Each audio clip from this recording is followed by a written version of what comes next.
Hey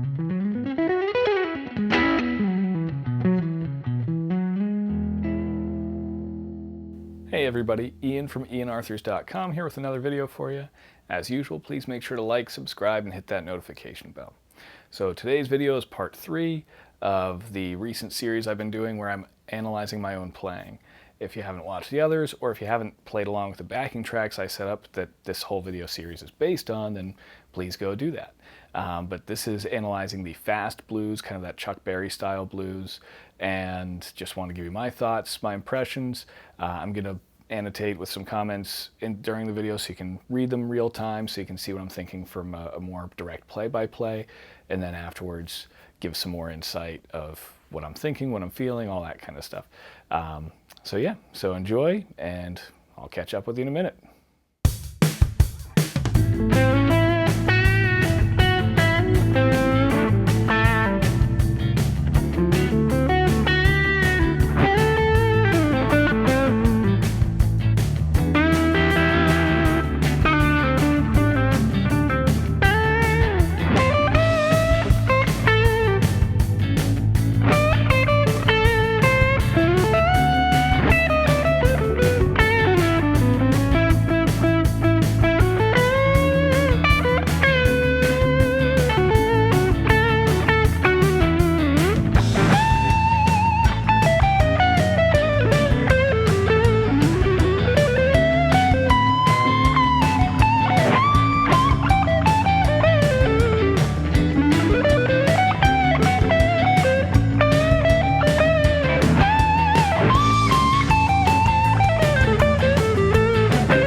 So you just watched my playing, and just want to give you my own thoughts on my playing.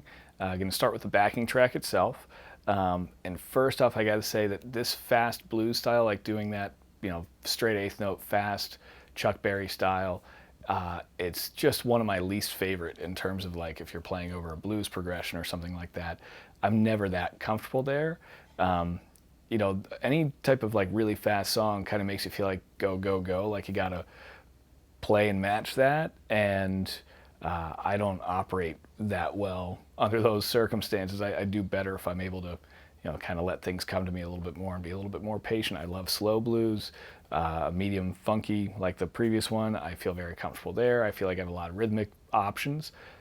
I don't feel that way with the fast blues. I feel very constricted by it.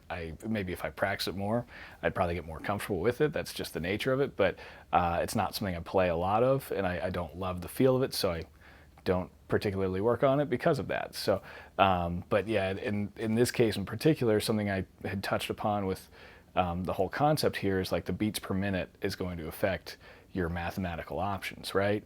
And so for me, this was really, really obvious with playing over this one that like eighth notes felt slow and awkward to me because it's already a fast tempo for the quarter notes.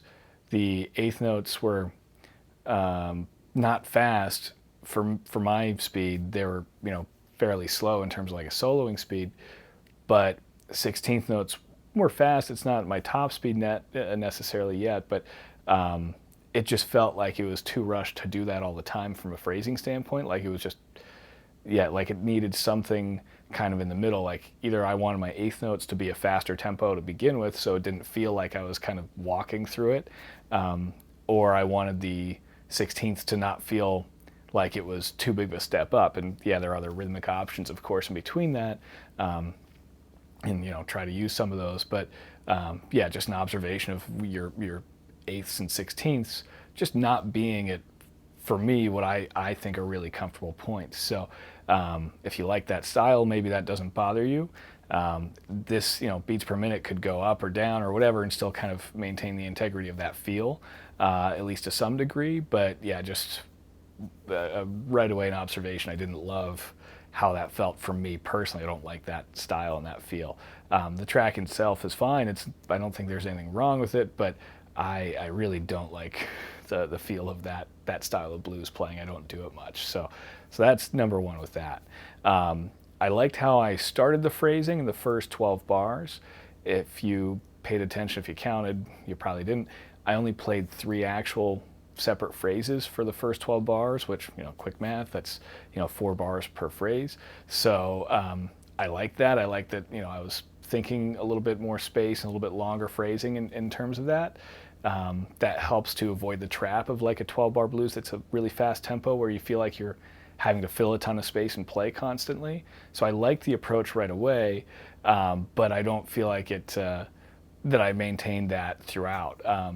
The second chorus through, I was starting to repeat some phrasing, or not repeat, sorry, I was starting to rush some phrasing, if I recall correctly, from the second chorus.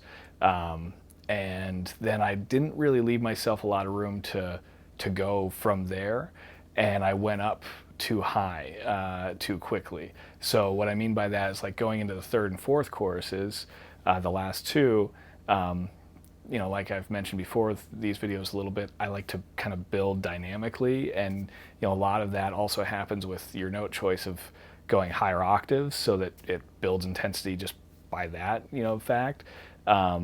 So I went up in the third one kind of, I feel like too quickly. I feel like that should have been saved for maybe a fourth chorus through and built in a different way in that third one. And then I didn't feel like I had a lot of room to go from there because it's already a really fast track. And it's, I'm playing high, I'm playing loud. I didn't really have much room. And that was my fault as a player. That's up to the player to do that differently. But in this take, I didn't love kind of how that went. I definitely did not execute the way I would have liked. And I actually had a couple other takes I did of this, and each subsequent take I did, I liked better because I just got more comfortable playing over that style. And I left a lot more space and was way more patient throughout the whole thing, and it felt way better. I didn't try to fight the tempo stuff. I kind of just let that sink in, and I let it kind of feel slow playing eighth notes, for instance. You know what I mean? Just letting it be what it was, and not trying to go too much into the 16th notes to try to build intensity. And it felt way better by the end, like I still had somewhere to go. But yeah, this take in particular, I picked because I didn't like it that much. Hated it even. Yeah, it just, there's somewhere, something lacking that sense that I didn't have any room because I didn't leave myself any room. So phrasing decisions were really poor, I think. But it was funny because it was, I think the first take I did or whatever. I did 3 or 4 takes of this one, and it was either the first or, no, yeah, it was the first one. And so therefore, not surprisingly, with each one, like I said, getting more comfortable, yeah, that's just, as I said earlier, you practice it, you get better at it. So, I made better decisions as it went, but just right out of the gate, doing it for the first time on this in a style that I don't like to play very much, it was, yeah, not good decisions. That's not a big surprise right there. Oh, I also felt like I stumbled on some phrases in the whole track, but more the second half of it again, I think. Just, yeah, uncertainty, maybe being a little timid, and just, yeah, just once again, poor physical execution of things, repeating ideas in the last 12 bars as well. Yeah, just a lot of little details of that I just, once again, I didn't like. But I still like the tone of the guitar a lot. That's not an issue for all 3. I don't think I talked about that in the second one, but for this third one here, yeah, same thing. I still like that. I literally left my amp set up the same way for all of them. The pedal, the guitar, the amp, I just kept it all the same for each one. And I do like that tone a lot. Smooth, clear, transparent overdrive is nice. But yeah, that was a good takeaway, but there wasn't a ton of other good in this as far as I was concerned. So that's my thoughts on it. So once again, curious to hear what you think. Do you agree? Do you disagree? Do you like what I played? I didn't, but that's okay. Did you? Cool if you did. Cool if you didn't. But yeah, that's kind of the whole deal there. So thanks for watching, and I'll catch you on the next one.